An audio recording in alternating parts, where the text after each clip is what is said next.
नमस्कार, आपके साथ मैं हूं योगेश राणा। 5 दिन के संकट के बाद सुएज नहर खुल गई है। मालवाहक जहाज को हटा दिया गया है। एक मोटा अनुमान है कि इन 5 दिनों में नहर ऑपरेट करने वालों को हर दिन 100 करोड़ रुपए का नुकसान हुआ है, यानी 5 दिनों में 500 करोड़ रुपए का नुकसान हो गया है। यह नहर मिस्र की आय का प्रमुख स्रोत है। पिछले साल इस नहर से 40,000 करोड़ रुपए की कमाई मिस्र को हुई थी। दुनिया का इतना महत्वपूर्ण जलमार्ग आखिर बनाया किसने है, यह सवाल दिमाग में आना लाजमी है। सुएज नहर प्राकृतिक नहीं है, इसे इंसानों ने खोदा है। सुएज नहर के बारे में सबसे पहले नेपोलियन बोनापार्ट ने सोचा था। 1798 में मिस्र पर हमले के बाद नेपोलियन ने भूमध्य सागर और लाल सागर को जोड़ने वाली एक नहर के बारे में सोचा। इसके लिए एक टीम बनाई गई और सर्वे भी किया गया, लेकिन नहर का काम शुरू नहीं हो पाया। क्यों शुरू नहीं हो पाया? क्योंकि सर्वे टीम ने सर्वे गलत कर दिया था। उन्होंने कैलकुलेशन गलत लगा ली थी, जिस कारण नेपोलियन ने काम शुरू करने से मना कर दिया था। दरअसल सर्वे करने वाली टीम ने नेपोलियन को बता दिया था कि लाल सागर और भूमध्य सागर से, जो लाल सागर है वो भूमध्य सागर से करीब 30 फीट ऊंचा है। ऐसे में अगर नहर खोदी जाती है तो बाढ़ आ जाएगी।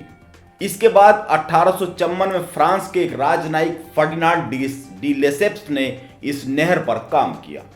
पूरी योजना बनाने के बाद फ्रेंच सरकार से बात की गई और फ्रेंच सरकार ने आर्थिक मदद देने का आश्वासन दिया। उन्होंने आर्थिक मदद की बात कह दी। इसके बाद मिस्र में ओटोमन साम्राज्य से नहर के निर्माण की इजाजत ली गई और उन्होंने फिर नहर की इजाजत दे दी।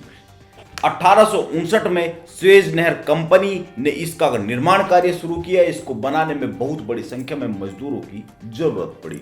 मिस्र की सरकार ने गरीब मजदूरों को जबरन काम कराया।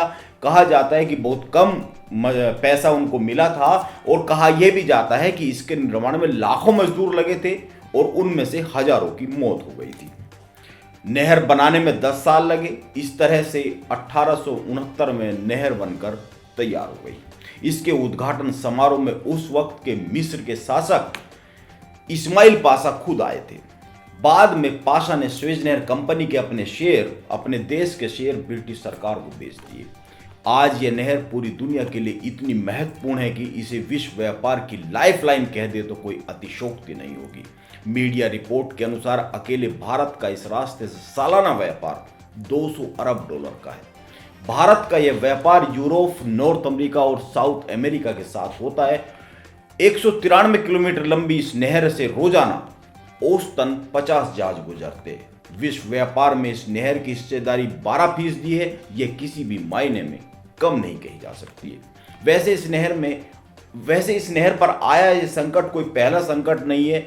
1956 में मिस्र के राष्ट्रपति गमाल अब्दुल नासिर ने इस नहर का राष्ट्रीयकरण कर दिया था। जबकि सुएज नहर कंपनी में ज्यादातर शेयर ब्रिटिश और फ्रेंच सरकार के थे। मिस्र के इस कदम के खिलाफ इजराइल, ब्रिटेन और फ्रांस ने मिलकर 29 अक्टूबर 1956 को मिस्र पर हमला कर दिया था।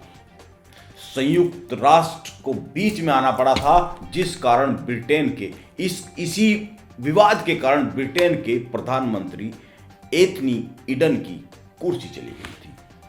1956 में संकट खत्म हुआ, समझौता हुआ और यह नहर मिस्र के नियंत्रण में दे दी गई। आज यह नहर मिस्र की अर्थव्यवस्था की रीढ़ है। नमस्कार, आप बने रहे YRY लाइव के साथ।